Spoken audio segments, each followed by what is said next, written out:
Points which were kind of very similar in all these women. One is, as Alpana spoke about hunger, I think the hunger to be in that position, to be able to manage, to lead, in addition to being able to take care of everything else around you, was very prominent in all of them. We also spoke that women basically have high EQ levels. These are a few women that have had extremely high EQ levels. What does EQ level help us do? It basically helps us connect with people. And I think today we are in an age where all businesses are becoming service oriented. Your people are the most important part of your business community. And if you can connect with them well, that is where you can, actually make a change in the entire society. These women have also been very focused on their tasks while they are all experts at multitasking. I think it's a given fact, and we don't have to say it again and again, but women are good at multitasking. It's also scientifically proven. So, while men and women have equal left and right brain, but I think it's been proven that also it's also in our upbringing. As children, I remember as a child, I saw my mom. She was doing 30 things at a time, and she was managing them all very well. She was always at home when I got home from school. She was always there to make sure I did my projects in time. She was always there to see that my father got his food in time. She also went out. She did a lot of social activities. So that is a time when we start learning, right? And I also, in my personal life, when I got to work, I saw that there are certain qualities that we pick up from our daily routine, from our daily lives. All of us, most of us, well, have children, so we raise children. Our basic qualities of having patience, having empathy, understanding so most of the times, even before the child learns to speak, we learn to understand what he is trying to say. So these are a few things that if you bring into perspective in your business, in daily lives, it is going to help you create an environment which is very conducive, which males and females all enjoy. So, of course, all these women have been highly qualified, and I also saw that most of them have been very upfront and very fearless. While I think as women, we spoke about being a little hesitant, being a little set back. Just I think in the coffee break we were talking that we set these standards for ourselves. We cannot work late in the night and in the morning say to our husbands, you wake up and send the kids to school. Well, that's not his responsibility. However late I work, I still get up in the morning to make sure the kids have gone to school. So certain things is what we take on ourselves, and we make, that is the reason somewhere we kind of find these little hindrances as we are on our growth path. Well, so that's about women leaders. A lot of them, I think Alpana has already discussed a lot of it, so I wouldn't want to repeat it all.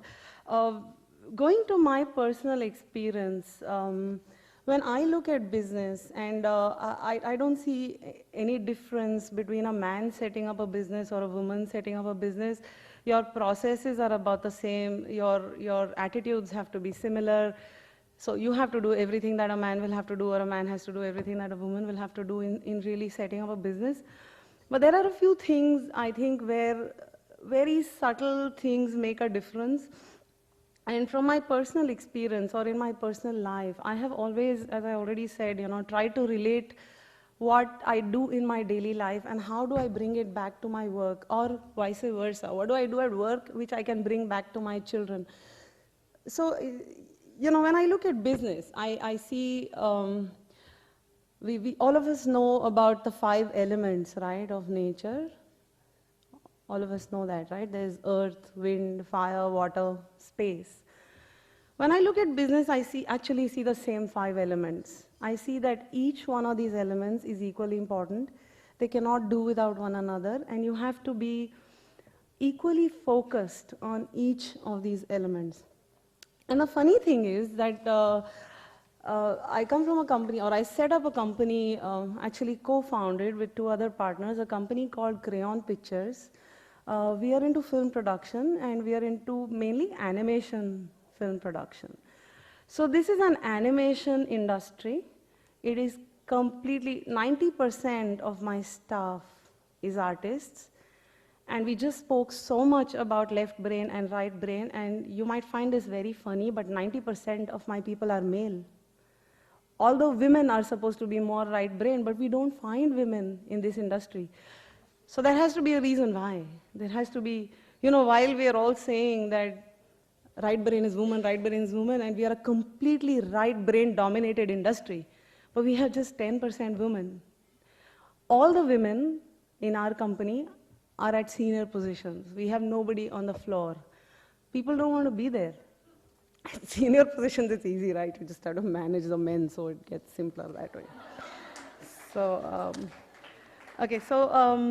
I look at business as 5 elements. The first one is water, I think, which is the most important. Although none of them is most important, they're equally important, all of them, but water comprises 70% of the earth, 70% of our bodies. So I relate water to finance. I think it is 70% important to have the right venture capitalists, the right investors, the right stakeholders. They have to be passionate enough. In my business, and I'm going to keep coming back to my business because I think I will be able to relate what I'm saying to. When I decided to set up a company, the question was, what do I do? I mean, animation, yes, because I have the experience in animation, although I have also worked in IT and also worked in a lot of other places. And actually, when I looked at my resume, I thought I would cry because no one will hire me with this kind of resume. But I think the advantage was that having worked in so many different places, different sectors, different positions, I kind of had the experience, an all-round experience which I could put to use.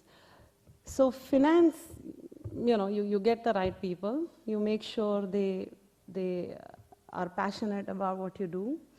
I said, well, there are so many animation companies in India, all of them doing brilliant work. Disney is offloading work to India, Pixar is offloading work to India, and so many other companies are now coming to India to get work done, because we are brilliant laborers, right? We do a good job, and we are so-called not as expensive as the UK and US, although that is not the case anymore.